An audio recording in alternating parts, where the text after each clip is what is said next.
Unhappy এই শব্দটা এখন আমাদের সবার জীবনে ভীষণ ওতপ্রোতভাবে জড়িত। আর এক একজনের আনহ্যাপির কারণ এক এক রকমের। কারণ আমরা জানি মেনি ম্যান মেনি মাইন্ড, কিন্তু একটা কমন কারণ আছে যেটা প্রায় প্রত্যেকের আনহ্যাপির জন্য দায়ী। সেটা হলো আমরা কোনো কিছুতেই খুশি নই। আমরা সবসময়ই ভাবি যে আমার সঙ্গে যেটা ঘটছে সেটা সঠিক ঘটছে না, কোনো কিছুটাই আমার মতো নয়, সবসময়ই আমার ক্ষেত্রেই কোথাও অবিচার হচ্ছে। এই মনোভাব, অর্থাৎ আমি কোনো কিছুতেই আমার মনের মতো করে পাচ্ছি না, এটাই সবার জন্য প্রায় আনহ্যাপির একটা অন্যতম কারণ। কিন্তু ইউনিভার্সাল ল কি বলছে? ইউনিভার্সাল ল বলছে আপনি যদি কোনো কিছু পাওয়ার যোগ্য হন তাহলে সেটা আপনি পাবেনই, সেটা থেকে আপনাকে কেউ কিচ্ছু বঞ্চিত করতে পারবে না। কিন্তু আপনি কি সত্যিই সেটার জন্য যোগ্য হয়ে উঠেছেন? যদি না হয়ে থাকেন, আপনি দাবি কেমন করে করবেন? একটা ছোট্ট গল্প বলি, তাহলে আপনি বুঝতে পারবেন ইউনিভার্সাল ল ঠিক কি বলতে চাইছে। একটি পাহাড়ি এলাকা, 10 বছরের একটি মেয়েকে নিয়ে এক মা থাকেন।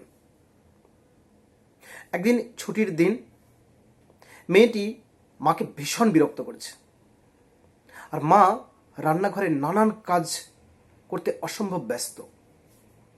কিছুতেই মেয়েটি মাকে ওই রান্নাঘরের বাকি কাজগুলো করতে দিচ্ছে না। মা ভীষণ বিরক্ত হচ্ছে, মেয়েও বারবার গিয়ে মাকে বিরক্ত করছে।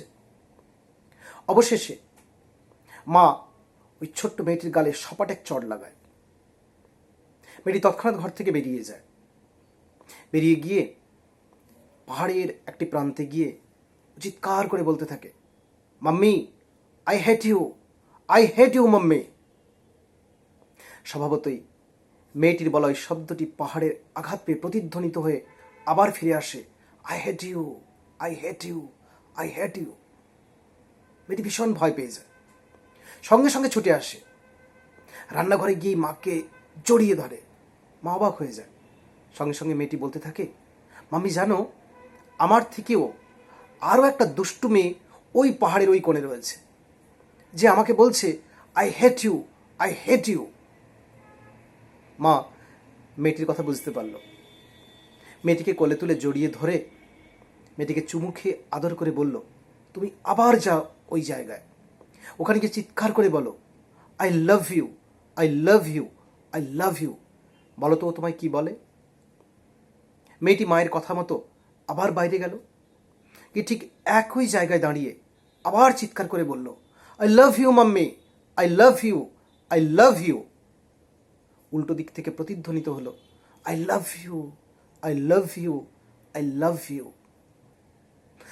Life is an simply echo. আপনি যেটাই দেবেন ওটাই প্রতিধ্বনিত হয়ে আসবে আপনার কাছে। আপনি যে সবসময় ভাবছেন কোনো কিছুটাই আমার মতো করে হচ্ছে না, আমি যা চাইছি সবসময় আমার ক্ষেত্রে তার উল্টো ঘটছে, আপনি যেটা চাইছেন অপরজনের কাছ থেকে, অপরের কাছ থেকে, আপনার জীবন যা যা পেলে খুশিতে ভরে উঠবে, আপনি সেগুলো দেওয়া শুরু করুন। অটোমেটিক্যালি দেখবেন ইউনিভার্স আপনাকে ঠিক আসল গিফটটা দিয়ে দেবেই। So the law is, the life is an echo. Thank you so much.